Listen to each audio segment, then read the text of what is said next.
आज की प्रेरक कहानी है पछतावा। फिर पछताए का होत है जब चिड़िया चुग गई खेत। एक बहुत ही मेहनती और ईमानदार लड़का था जो कि बहुत ही ज़्यादा गरीब था। वो दिन रात यही सोचता था कि वो खूब मेहनत से पढ़ाई करेगा और एक अच्छी सी नौकरी लेकर अपनी एक कार खरीदेगा। जब वो भी रास्ते में कोई कार देखता तो वो सपनों में खो जाता और सोचने लगता कि मुझको अपनी कार नसीब कब होगी।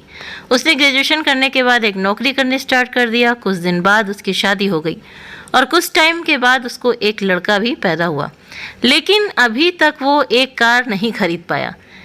वो कुछ ना कुछ पैसे ज़रूर जमा करता और एक दिन जब उसको लगा कि वो अपनी कार खरीद लेगा तो उसने अपने सारे पैसे से एक कार ले लिया।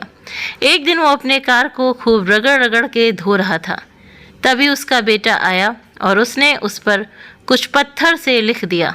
उसने जैसे ही देखा कि वो कुछ लिख रहा था वो उसको पीटने लगा और उसको ले जाकर कमरे में छोड़ दिया। वापस आकर फिर से वो अपने कार को धोना शुरू कर दिया। फिर वो उस जगह पहुंच गया जहां उसका बेटा कुछ लिख रहा था।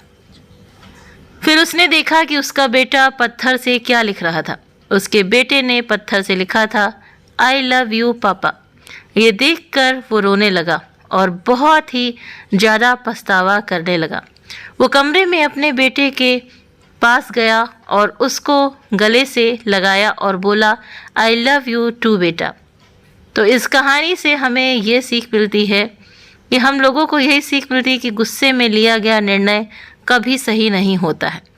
तो ये बिल्कुल फैक्ट है कि गुस्से में हम जो नहीं बोलना होता है वो भी बोल देते हैं।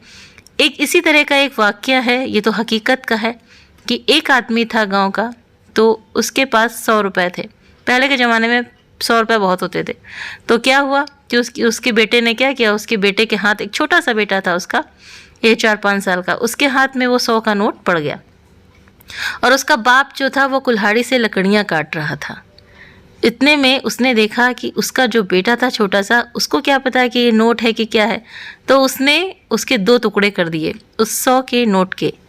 तो उसके पिता को इतना गुस्सा आया कि उसने उसी कुल्हाड़ी से ऐसा वार किया कि उसका बेटा तुरंत ही ख़त्म हो गया।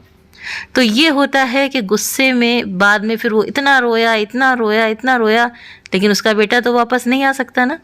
तो इसीलिए कहते हैं कि क्रोध को नियंत्रण में रखना ही चाहिए।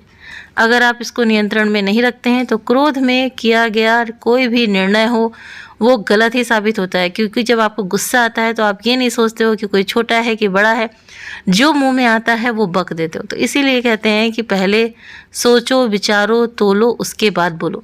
लेकिन ये होता है ना कि उसने बोला हमको तो हम भी बोलेंगे। अगर आप ठंडे दिमाग से सोचो कि वो बोलता जा रहा है, अगला बोलता जा रहा है, लेकिन अगर आप चुप हो जाओ तो कोई भी झगड़ा बढ़ेगा ही नहीं। क्योंकि अगर एक को गुस्सा आता है ना तो हम उसको और गुस्से को प्रेरित करते हैं, क्योंकि हम उधर से जवाब दे देते हैं। अगर अगला बोल देगा तो हम उसका रिप्लाई देते हैं, बोलते हैं। इसी वजह से झगड़े ख़त्म नहीं होते हैं और गुस्सा और बढ़ता है। तो क्रोध की अग्नि में तो वो भी जलता है और आप भी जलते हो। आप तो जलते ही जलते हो, लेकिन सामने वाला भी तो जलता है। सामने वाला कम जलता है लेकिन आप ज़्यादा जलते हो। तो इसी वजह से क्रोध को नियंत्रण में रखना बहुत ज़रूरी है। और अगर आप चाहते हैं कि अपने जीवन को सुख से जीना तो छोटी छोटी बातों में क्रोध करना छोड़ दीजिए, क्योंकि आज कोई भी ऐसा घर नहीं है जिसके घर में लड़ाई झगड़े और ये क्रोध ना हो। लेकिन यही सिखाया जाता है सबको कि क्रोध को अपने नियंत्रण में करें। तो वीडियो पसंद आया हो तो वीडियो को लाइक करना ना भूलें। चैनल पर पहली बार आए तो सब्सक्राइब करना ना भूलें। इस कहानी के बारे में आप सभी की क्या राय है, आप अपने कमेंट्स करके मुझे ज़रूर से ज़रूर बताएं। और चैनल को सब्सक्राइब करके बेल आइकन को ज़रूर से ज़रूर प्रेस करें ताकि सभी नोटिफिकेशन वीडियो की आपको मिल सके।